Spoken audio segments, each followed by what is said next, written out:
كل من عليها فان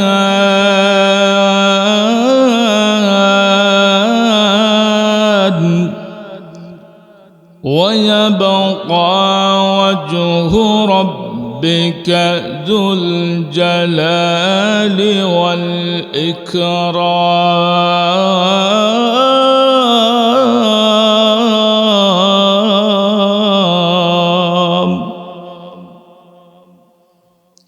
كل من عليها فان ويبقى وجه ربك ذو الجلال والإكرام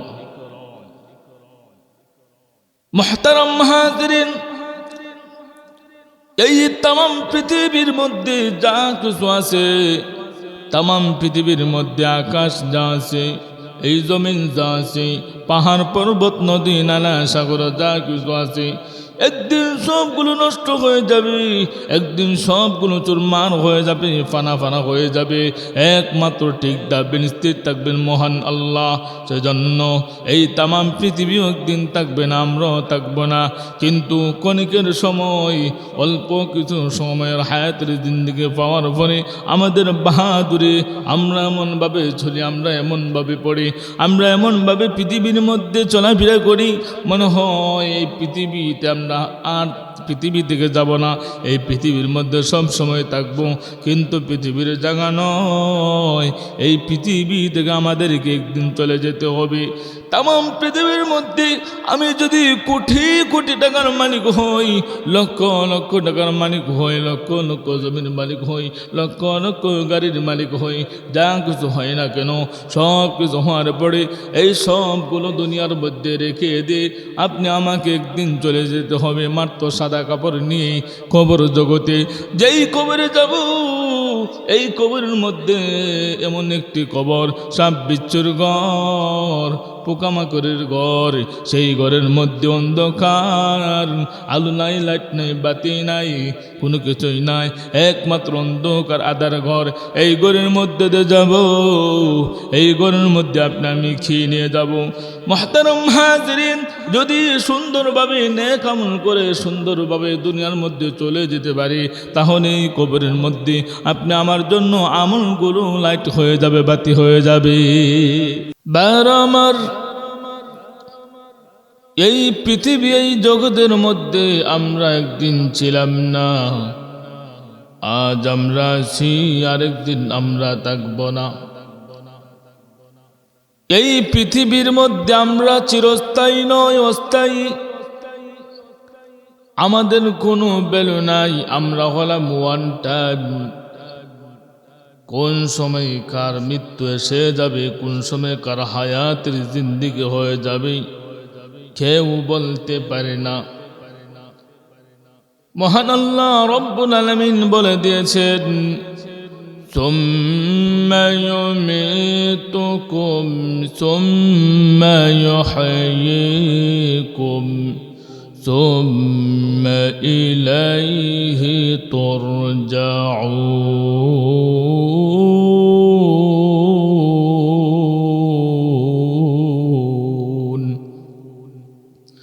আল্লাহ রব্বুল আলামিন বলেন পৃথিবীর মানুষেরা রে তোমাদের কোনো অস্তিত্ব ছিল না আমি আল্লাহ তোমাদেরকে অস্তিত্ব দান করেছি আবার এই অস্তিত্ব থাকবে না একদিন তোমাদের অস্তিত্ব বিলীন হয়ে যাবে মুহতারাম হাজিরিন অল্প কিছু সময়ের হায়াত দিয়ে আল্লাহ রব্বুল আলামিন আমাদেরকে পৃথিবীর মধ্যে পাঠিয়েছেন কার কতটুকু হায়াত জানা নাই আমার হায়াতের জিন্দেগি কত বছর হবে আমিও জানি না আপনার হায়াতের জিন্দেগি কতদিন হবে আপনি জানেন না तमाम পৃথিবীর যত মানুষ আছে মাখলুকাত আছে কার কত সময় হায়াতের জিন্দেগি পেয়েছে কেউ এ সম্পর্কে জানা নাই তাহলে আমাদের একদম অস্তিত্ব ছিল না আল্লাহ রব্বুল আলামিন আপনি আমাকে অস্তিত্ব দান করলেন আপনি আমাকে সুন্দরভাবে গঠন করে আমার দেহের ভিতরে আল্লাহ রব্বুল আলামিন প্রাণ দিয়ে দিলেন, রুহু দিয়ে দিলেন। এই রুহু প্রাণ যে দিলেন এত বেশি দিন থাকবে না। একদিন এই প্রাণ রুহু যেদিন আমার বডি থেকে, আমার এই বডি থেকে যেদিন চলে যাবে, আপনি আমিও শেষ, আমার বডির আর কোনো মূল্য নাই। মুহতারাম হাজিরিন, আমাদের এক সময় অস্তিত্ব ছিল না। আল্লাহ রব্বুল আলামিন আমাকে আপনাকে অস্তিত্ব দান করেছেন। আল্লাহ রব্বুল আলামিন বলেন, বান্দারে আমি আল্লাহ তোমাকে সুন্দরভাবে গঠন করে অস্তিত্ব দান করলাম। এই পৃথিবীর মধ্যে তোমাদেরকে পাঠিয়েছি একমাত্র আমি আল্লাহর হুকুম, একমাত্র আমি আল্লাহ তাআলার ইবাদত বন্দেগী করার জন্য পৃথিবীর মধ্যে তোমাদেরকে পাঠাইলাম। মুহতারাম হাজিরিন, কিন্তু অল্প ক্ষণিকের সময়, কিছু সময়ের হায়াত পাইয়া আমরা কত বাহাদুরি, অল্প কিছুদিনের হায়াত পাওয়ার পরে, আপনি শেয়ার পাওয়ার পরে, আমি আপনি রাজত্ব পাওয়ার পরে, টাকা পয়সার অর্থ সম্পদের মালিক হওয়ার পরে আমাদের কি বড়াই। কিন্তু আমি ওয়ান টাইম আপনি আমার অস্তিত্ব থাকবে না। অস্তিত্ব ছিল না, এখন আছে, আবার থাকবে না। কিন্তু অল্প সময়ের হায়াতের জিন্দেগি পাওয়ার পরে ক্ষমতার শেয়ারকে মনে যদি করি যে এই শেয়ার আর ছাড়তাম না। আল্লাহ রব্বুল আলামিন বলেন, বান্দারে আমি আল্লাহ তোমাকে যে সময় নিতে চাইব, তামাম পৃথিবীর সবাই মিলে তোমাকে আর আটকাতে পারবে না। কেননা আমরা অস্থায়ী, আমাদের বেলু নাই। বেলু আসিল না, বেলু আল্লাহ দিছেন, আবার বেলু থাকতো না। আমরা হলাম অস্থায়ী, একমাত্র চিরস্থায়ী হলেন মহান আল্লাহ। আল্লাহ হলেন চিরঞ্জীব, চিরস্থায়ী তাকে বলা হয়, যিনি ছিলেন, আছেন, থাকবেন। আল্লাহু লা ইলাহা ইল্লা হুয়াল হাইয়ুল কাইয়্যুম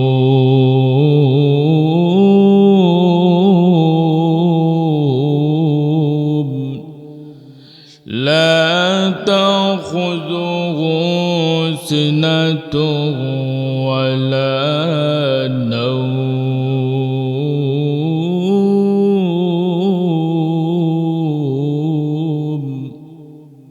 আল্লাহু লা ইলাহা ইল্লা হুয়াল হাইয়ুল কাইয়্যুম, যিনি আগে ছিলেন, এখন আছেন, সামনে থাকবেন, কিয়ামত থাকবেন, সব সময় উনি চিরস্থায়ী।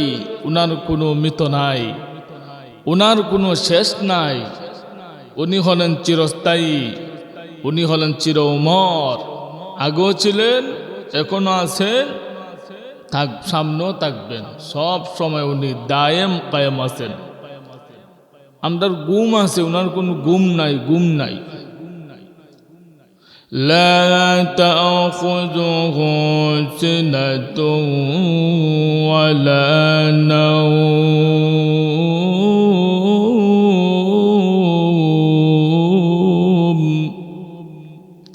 আল্লাহ রব্বুল আলামিন হলেন এমন খালেক, মহান আল্লাহ রব্বুল আলামিনের কোনো গুম নাই, উনি ঘুমান না, ঘুম থেকে বিরত। কেন আল্লাহ রব্বুল আলামিন ঘুমান না? আল্লাহ রব্বুল আলামিন ঘুমান না কারণ আল্লাহ যদি ঘুমিয়ে যান, তামাম পৃথিবীর অস্তিত্ব নষ্ট হয়ে যাবে। তামাম পৃথিবী যেভাবে আছে সে ঠিকভাবে থাকবে না। কেননা তামাম পৃথিবীর পরিচালক হলেন আল্লাহ। তামাম পৃথিবী পরিচালনা করেন একমাত্র আল্লাহ। মনে করেন সিলেট থেকে ঢাকা যাবেন, যারা প্যাসেঞ্জার এরা কি ঠিকভাবে থাকে? একজন ঘুমাইয়া বিভিন্নভাবে বিভিন্ন ঘুম ধরে। এখন মনে করেন সিলেট থেকে রওনা হয়েছেন, প্যাসেঞ্জার সব ঘুমাইছে। ঘুমানির পরে মনে করেন ঈদগাহ ঢাকা যাওয়ার সময় ভৈরব একটা জায়গা আছে, ভৈরব যাওয়ার পরে ড্রাইভার সাহেব বললেন, প্যাসেঞ্জার সাহেব আপনারা অনেক সময় ঘুমিয়েছেন, এবার আপনারা একটু সজাগ থাকেন, আমি ঘুমাই। গাড়ি ঠিক থাকবো? গাড়ি চলবো জায়গাত না, কই যাইব? খালো নদী, বিভিন্ন অ্যাক্সিডেন্ট করব, কারণ ড্রাইভার ঘুমাই গেছে। মুহতারাম হাজিরিন, এই তামাম পৃথিবীর যা কিছু আছে সবগুলো মহান আল্লাহ রব্বুল আলামিন পরিচালনা করেন। এই আসমান জমিন যা আছে, গাছপালা তরুলতা লৌহ কলম, তামাম পৃথিবীর যা কিছু আছে সবগুলো মহান আল্লাহর নির্দেশে চলে। মুহতারাম হাজিরিন, এই মহান আল্লাহ রব্বুল আলামিন যদি ঘুমিয়ে যান তাহলে তামাম পৃথিবীর কোনো অস্তিত্ব ঠিক থাকবে না, আসমান ঠিক থাকবে না, আসমান সে জায়গার থাকবে না, পাহাড়গুলো জায়গার থাকবে না, তামাম পৃথিবীর মধ্যে যত যা কিছু আছে সবগুলো ঠিক থাকবে না। কেননা পরিচালক ঘুমিয়ে গেছেন। আল্লাহ রব্বুল আলামিন বলেন, পৃথিবীর মানুষেরা রে, আমি আল্লাহ ঘুমাই না, আমি আল্লাহ ঘুম থেকে বিরত থাকি। মুহতারাম হাজিরিন, আল্লাহ রব্বুল আলামিন বলেন, পৃথিবীর মানুষেরা রে, আমার বান্দা বান্দি শোনো, আমি আল্লাহ কেন ঘুমাই না? আমি আল্লাহ যদি ঘুমিয়ে যাই তাহলে তোমাদের ডাকে কে সাড়া দিবে? মুহতারাম হাজিরিন, আল্লাহ রব্বুল আলামিন ঘুমান না। কেন ঘুমান না?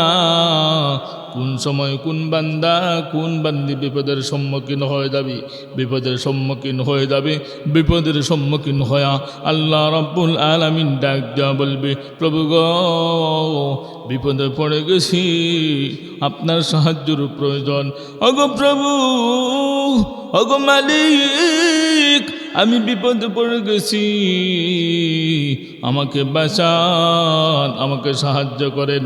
আল্লাহ রব্বুল আলামিন বলেন, পৃথিবীর মানুষেরা রে, আমি আল্লাহ যদি ঘুমিয়ে যাই আর তোমরা যদি বিপদের সম্মুখীন হও আর তোমাদের সাহায্যের প্রয়োজন হয়, আমি যদি ঘুমিয়ে যাই তাহলে তোমাদের ডাকে সাড়া দিবে কি?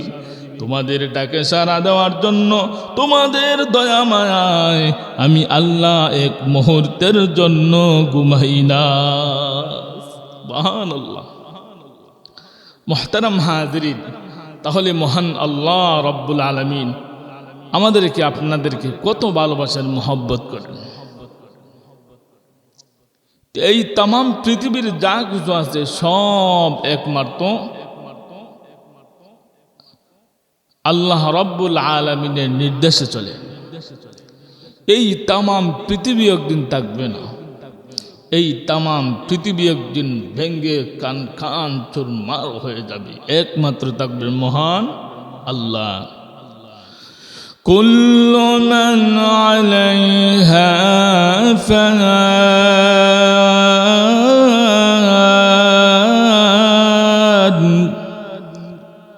ويبقى وجه ربك ذو الجلال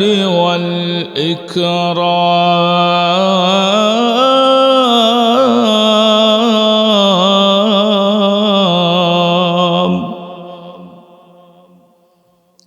كل من عليها فان ويبقى وجه ربك ذو الجلال والإكرام। মুহতারাম হাজিরিন, এই তামাম পৃথিবীর মধ্যে যা কিছু আছে, তামাম পৃথিবীর মধ্যে আকাশ যা আছে, এই জমিন যা আছে, পাহাড় পর্বত নদী নালা সাগর যা কিছু আছে, একদিন সবগুলো নষ্ট হয়ে যাবে, একদিন সবগুলো চুরমার হয়ে যাবে, ফানা ফানা হয়ে যাবে। একমাত্র ঠিক থাকবেন, স্থির থাকবেন মহান আল্লাহ। সেজন্য এই তামাম পৃথিবীও একদিন থাকবে না, আমরাও থাকবো না। কিন্তু ক্ষণিকের সময়, অল্প কিছু সময়ের হায়াতের জিন্দেগি পাওয়ার পরে আমাদের বাহাদুরি, আমরা এমনভাবে চলি, আমরা এমনভাবে পড়ি, আমরা এমনভাবে পৃথিবীর মধ্যে চলাফেরা করি, মনে হয় এই পৃথিবীতে আমরা আর পৃথিবী থেকে যাব না, এই পৃথিবীর মধ্যে সব সময় থাকব। কিন্তু পৃথিবীর জায়গা নয়, এই পৃথিবী থেকে আমাদেরকে একদিন চলে যেতে হবে। তামাম পৃথিবীর মধ্যে আমি যদি কোটি কোটি টাকার মালিক হই, লক্ষ লক্ষ টাকার মালিক হই, লক্ষ লক্ষ জমির মালিক হই, লক্ষ লক্ষ গাড়ির মালিক হই, যা কিছু হয় না কেন, সব কিছু হওয়ার পরে এই সবগুলো দুনিয়ার মধ্যে রেখে দিয়ে আপনি আমাকে একদিন চলে যেতে হবে মাত্র সাদা কাপড় নিয়ে কবর জগতে। যেই কবরে যাব, এই কবরের মধ্যে এমন একটি কবর, সাপ বিচ্ছুর ঘর, পোকামাকড়ের ঘর, সেই ঘরের মধ্যে অন্ধকার, আলো নাই, লাইট নাই, বাতি নাই, কোনো কিছুই নাই, একমাত্র অন্ধকার আধার ঘর। এই ঘরের মধ্যে দিয়ে যাব, এই ঘরের মধ্যে আপনি আমি খেয়ে নিয়ে যাব। মুহতারাম হাজিরিন, যদি সুন্দরভাবে নেক আমল করে সুন্দরভাবে দুনিয়ার মধ্যে চলে যেতে পারি, তাহলে এই কবরের মধ্যে আপনি আমার জন্য আমলগুলো লাইট হয়ে যাবে, বাতি হয়ে যাবে। সুবহানাল্লাহ। মুহতারাম হাজিরিন, সেজন্য এই কবরের জন্য, এই কবরেতে যাব, হাসরের ময়দানে আপনি আমি একদিন উঠব, বিচার কার্য দিন। এই পৃথিবীর মধ্যে ক্ষমতা ভাবার পরে, চেয়ার ভাবার পরে এমনভাবে চালায় বোঝা যায় এই দুনিয়া থেকে আর জীবনে যাইতো না। মুহতারাম হাজিরিন, আপনি মাত্র একটা ইউনিয়নের, একটা উপজেলার নেতা হয়েছেন, আপনার বাহাদুরির শেষ নাই। কিন্তু আপনার আগে বহু বড় বড় পেলোয়ান ছিল, বড় বড় বাদশা ছিল, যারা বড় বড় রাষ্ট্রের ক্ষমতার অধিকারী ছিল। কয়েকটা রাষ্ট্রের ক্ষমতার নেতা ছিল, আজ তাদের খবর নাই, আজ তারা দুনিয়াতে নাই। আপনার থেকে বড় বড় পেলোয়ান নেতাগুলো মরে গেছে, খবরের মধ্যে ঘাস উঠে গেছে, খবরের মধ্যে বিভিন্ন পশু পাখিগুলো পায়খানা করে, কিন্তু এই পশু পাখি তারা দেওয়ার মতন তার ক্ষমতা নাই, এমনভাবে হয়ে গেছে। মুহতারাম হাজিরিন, এই পৃথিবী থাকার জায়গা নয়, এই পৃথিবী থেকে আপনি আমাকে চলে যেতে হবে। কালকে আমাদের কঠিন ময়দানে আপনি আমাকে দাঁড়াতে হবে, আল্লাহর কাঠগড়ায় দাঁড়াতে হবে। আল্লাহর কাঠগড়ায় দাঁড়াইয়া আপনি আমার জিন্দগির সমস্ত হিসাব কিতাব দিতে হবে। সেই বিচারের দিনের মালিক এমন একজন মালিক, যেই মালিকের সামনে কোনো কিছু লুকানো যাবে না, গোপন করা যাবে না। এই বিচারের দিনের দিনে, যেই দিনটা হবে মালিক ইয়াউমিদ্দিন,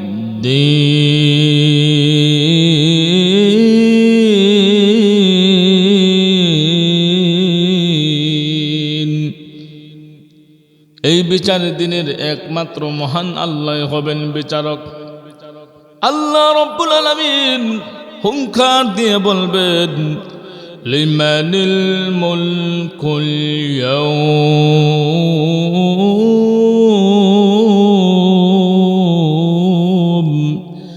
লিল্লাহিল ওয়াহিদিল কাহ্হার।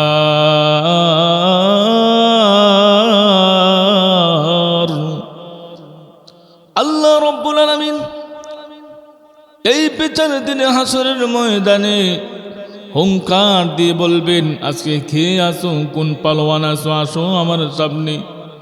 মুহতারাম হাজিরিন, সাধারণ মানুষ কথা বলবে দূরের কথা, নবীগণ পর্যন্ত কথা বলার সাহস পাবেন না। সেই কিয়ামতের কঠিন ময়দানে আপনি আমার জিন্দেগির হিসাব দিতে হবে, আপনি আমাকে সেখানে দাঁড়াতে হবে।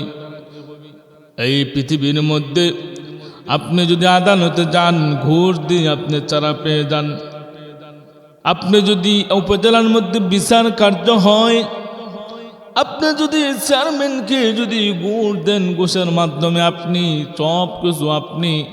সব কিছু আপনার পরিষ্কার হয়ে যায়। আপনি যদি উকিলকে ধরেন, উকিলকে ধরার সাথে সাথে আপনার মামলা সবগুলো নস্কাত হয়ে যায়, মামলা পরিষ্কার হয়ে যায়।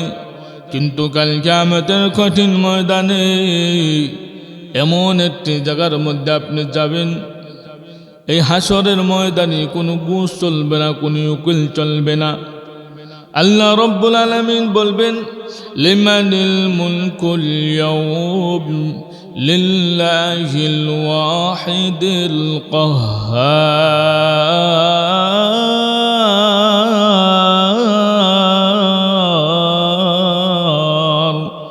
আল্লাহ রব্বুল আলামিন হুঙ্কার দিয়ে বলবেন, আজকে বিচার দিনের মালিক কে? আজকে বিচার দিনের মালিক কে? আল্লাহ রব্বুল আলামিন যখন তাম পৃথিবীর মধ্যে কোনো মানুষ কথা বললে তাম পৃথিবীর মানুষ সেখানেও থাকবে, কিন্তু কেউ কথা বলার থাকবে না, কেউ কথা বলতে পারবে না। আজকে বিচার দিনের মালিক কে? আজকে রাজত্ব কার? কেউ কথা বলবে না। মহান আল্লাহ রব্বুল আলামিন নিজেই বলবেন, লিল্লাহিল ওয়াহিদিল কাহ্হার।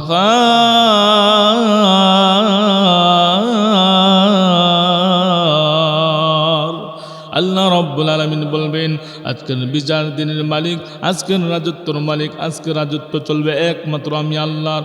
আল্লাহ রব্বুল আলামিন এমনভাবে বিচার কার্য করবেন, এমনভাবে বিচার করবেন, একেবারে যা কিছু আছে শুরু থেকে নিয়ে, জিন্দগির শুরু থেকে নিয়ে শেষ পর্যন্ত যা কিছু করেছেন সব কিছুর হিসাব কিতাব মহান আল্লাহ রব্বুল আলামিনের সামনে দিতে হবে। আল্লাহ রব্বুল আলামিন একেবারে পাইটু পাইটে করে সুন্দরভাবে ইনসাফ ভিত্তিক বিচার করে দিবেন, একটু এদিক সেদিক হবে না। মুহতারাম হাজিরিন, সেজন্য ওই বিচার দিনে আমাকে আল্লাহর কাঠ গড়ায় দাঁড়াইতে হবে। সামনে দিয়ে আমার একটা হাসর আছে, সামনে আমার মিজান আছে, সামনে আমার ফুলসিরাত আছে, সামনে আমার এই কবরের গাড়ি আছে। এই কবরের গাড়ির মধ্যে আপনি আমাকে যেতে হবে। এই কবরের গাড়ি, হাসরের গাড়ি, মিজানের গাড়ি, ফুলসিরাতের গাড়ি, ওই গাড়িগুলো আমাকে পার হতে হবে। এই গাড়ির মধ্যে যে আমি যাব, আমি কি নিয়ে যাব, কি হিসাব দিব, কি হিসাব দিব আমি? আমার কাছে কি হিসাব আছে? মুহতারাম হাজিরিন, এই নোংরা পৃথিবীর মধ্যে অল্প কিছু দিনের জন্য আমরা কত গাড়ি বাড়ি, কত কিছু করি, কত মানুষের হক নষ্ট করি, কত মানুষের টাকা মেরে খাই, কত মানুষের জমি আমরা মেরে খাই। কিন্তু এই জমি মেরে যে খাই, একদিন কিন্তু আপনি আমার হিসাব দিতে হবে। আমরা এই দুনিয়ার রং তামাশায় পড়ে আমাদের সামনের একটা গাড়ি যে আছে, কবরে যেতে হবে।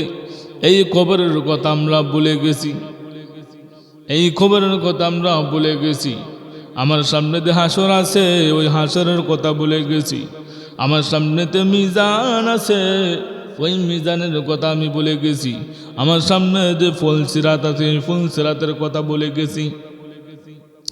কিন্তু সাহাবায়ে কেরাম রিদওয়ানুল্লাহি আজমাইন, তাদের ভিতরে কত ভয় ছিল, তাদের ভিতরে কত ভয় ছিল। আল্লাহর নবী তাদেরকে ডকুমেন্ট দিয়েছেন, তাদেরকে জান্নাতে যাওয়ার গ্যারান্টি দিয়েছেন, জান্নাতের গ্যারান্টি পেয়েছেন, জান্নাতের সার্টিফিকেট পেয়েছেন। জান্নাতের ডকুমেন্ট পাওয়ার পরে তাদের চিন্তা, তারা কান্নায় বিভোর, তাদের চিন্তায় বিভোর। হাহারে, আমার কি হবে, আমি কি নিয়ে যাব খবরে?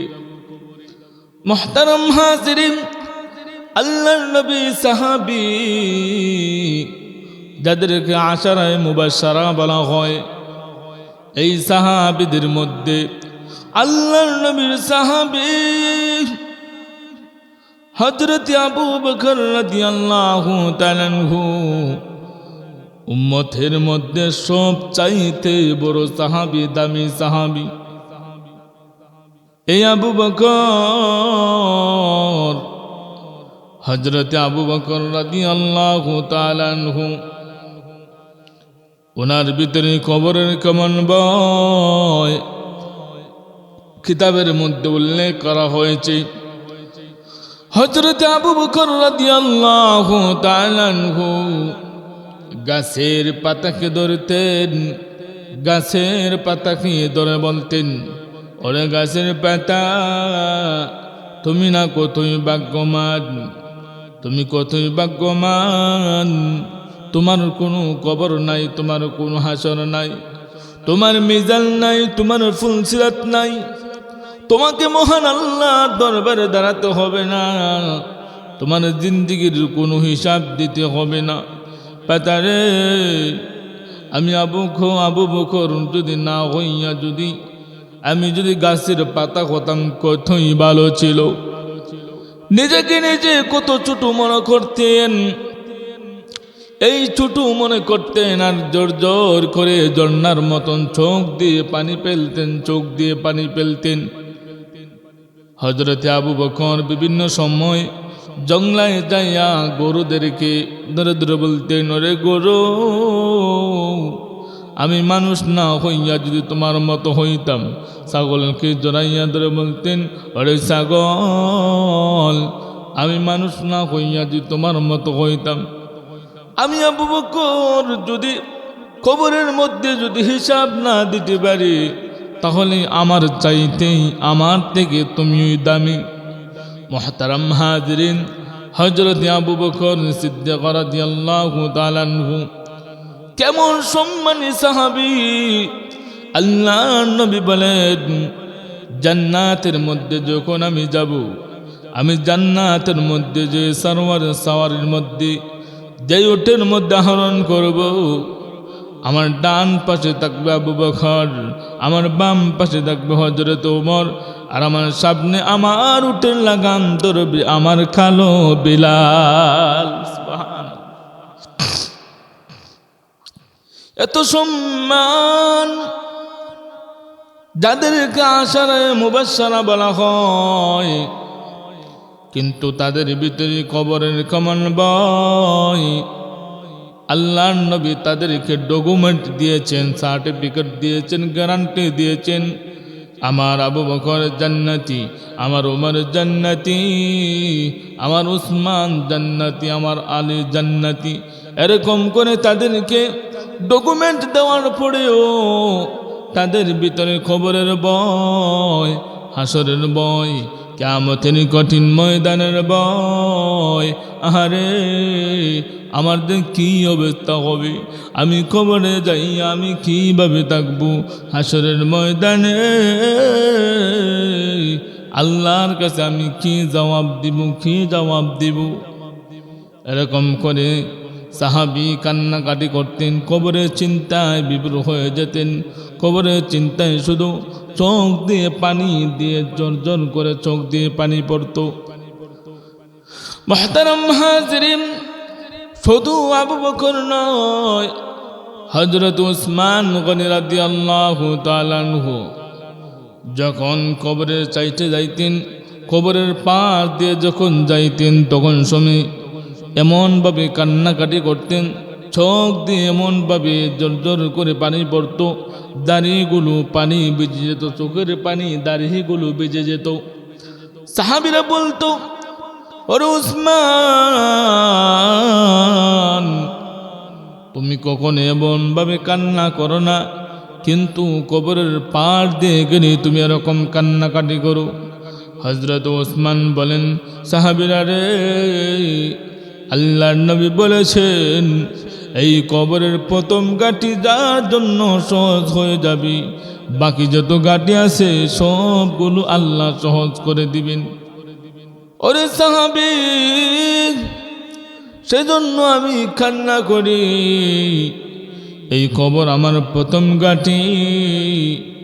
এই কবরের মধ্যে যদি আমি ধরা খেয়ে যাই, আমি উসমানের খবর আছে, আমি উসমানের রেহাই নাই। এই কবরের মধ্যে যদি আমি ধরা খাই, তাহলে আমি উসমান গনির কোনো মূল্য নাই। সেজন্য কান্না করি। এই কবর আমার প্রথম ঘাঁটি। এই কবরের ঘাঁটিটা কেমন হবে, এই চিন্তা, এই টেনশনে আমি কান্নাকাটি করি। মুহতারাম হাজিরিন, এরকম সাহাবায়ে কেরাম হযরত আলী রাদিয়াল্লাহু তাআলা আনহু কবরের সামনে যাইতেন আর কান্না করতেন, চোখ দিয়ে পানি পড়ত আর বলতেন, হারে কত মানুষ এই কবরের মধ্যে চলে গেছে। দুনিয়ার মধ্যে থাকা অবস্থায় কত দাপট ছিল। এই কবরের মধ্যে মানুষের কবরের উপরে ঘাস উঠে গেছে, কিন্তু এই ঘাসটা পরিষ্কার করে দেওয়ার মতন কেউ নাই। নিজেও ঘাস পরিষ্কার করতে পারি না। আমি আলী এই কবরের বাসিন্দা একদিন হব, এরকম চিন্তা করি। এরকম বলে বলে সাহাবায়ে কেরাম কান্নাকাটি করতেন। কবরের কথা শুনি, কবরের কথা ইয়াদ করে, কবরের কথা স্মরণ করে, কবরের কথা স্মরণ করে করে এরকম করে তারা কান্নাকাটি করতেন। কিন্তু আমরা এমন দুনিয়ার রং তামাশা এমন হয়ে গেছি, মনে হয় আর কোনো দিন আমরা মৃত্যুবরণ করব না, কবর যাওয়া লাগবে না। হ্যাঁ, আমাদের চলাফেরায়, আমাদের দাপটে, আমাদের অবস্থায় বোঝা যায় আমরা জীবনও আর এই দুনিয়া ছেড়ে আমরা যাব না।